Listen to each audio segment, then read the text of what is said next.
narrow niche that you can be known for.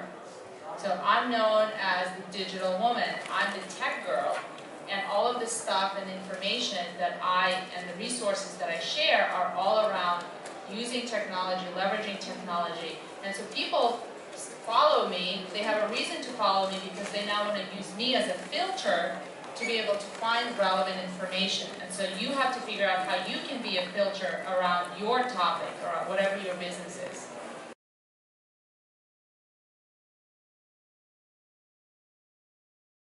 I think, you know, Facebook is the largest network, and it's the one that people are most familiar with, but I think as business owners we should be thinking about using Facebook as a business and not necessarily as a person or as personally.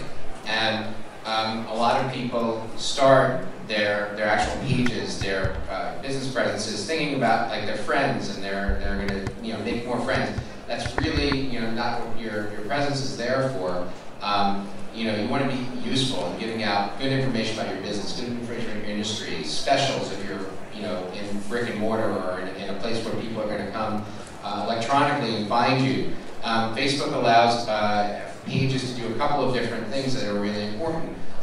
One is you can make offers. So if you are a company, you can put out Facebook offers. You can pay a small amount and put out a coupon, and you can find out who's redeeming it, so you can see whether your channel is coming through Facebook. You can also promote posts. In other words, you may have a certain number of people who follow your page on Facebook, but not everybody is going to see it. I mean, if you think about it, you may like 20 or 30 or 50 or 100 companies. You don't see everything from them every day on your timeline, unless you're sitting there 24/7 watching them go by. But when you pay a small amount to promote the post, Facebook makes sure that 100% of the people that follow your page, plus, as a bonus, some of their friends, or all of their friends if you pay a lot, see your post.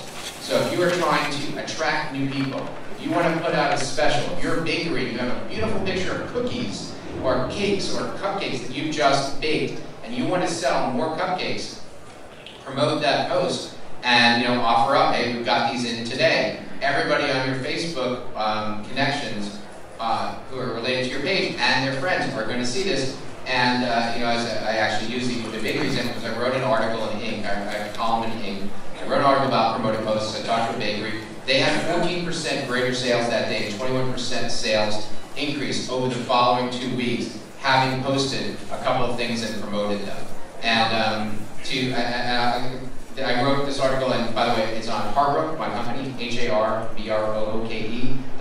I put a list of all the links of all the articles that I'm referencing today, so I hope you get them, which is another social media thing to do. This gentleman had a question. Just about the cost of that. If you have a page and you have like 500 followers, your cost of promoting a post can be something like $5 to $10.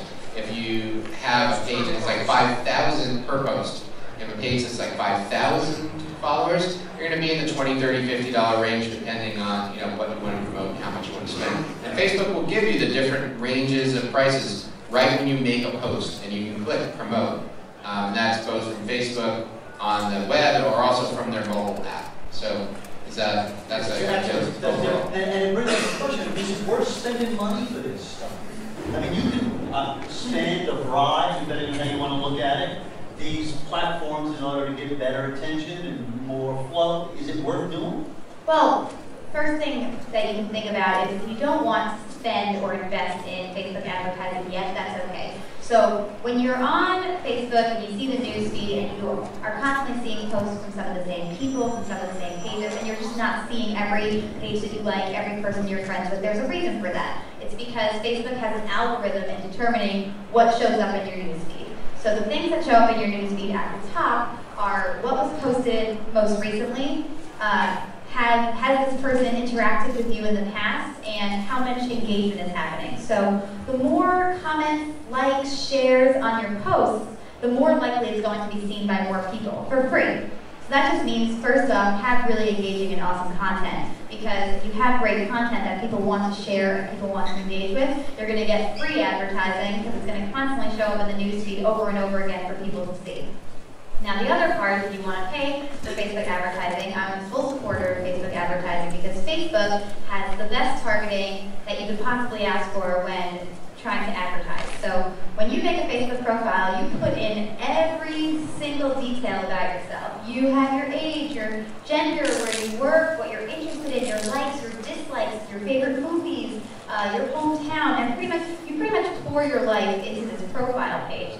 And now Facebook advertising takes that information anonymously and uses that to target ads to you that are only relevant to you. So every dollar you spend on Facebook, every person who clicks on an ad is going to be a person who could potentially be a customer.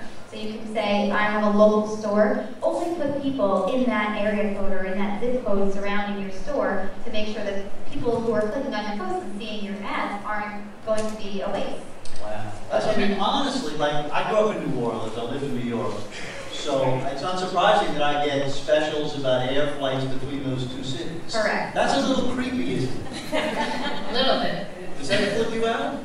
Do you want them to know that? I'm a little bit used to it. I actually want to make a point that if you're going to spend money on promoting your posts and driving people to your website or specific landing pages, you have to make sure that your landing pages are actually optimized for conversion. How many of you have never heard of that? Okay, so this is a clear call to action that you have to have on that page so that when a person is on the page, they need to know what is the action that you want them to take, because you can be spending tons of time on social media, both free and promoted posts and all of that.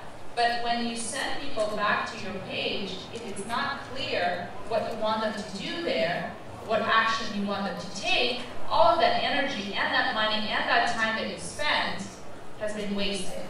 So you have to be really conscious about where you send people after, what landing pages. Maybe you need to create a special landing page for a specific promotion that you're doing, so that when they hear about a promotion and they land on the landing page, they're not confused that you send them to a different place.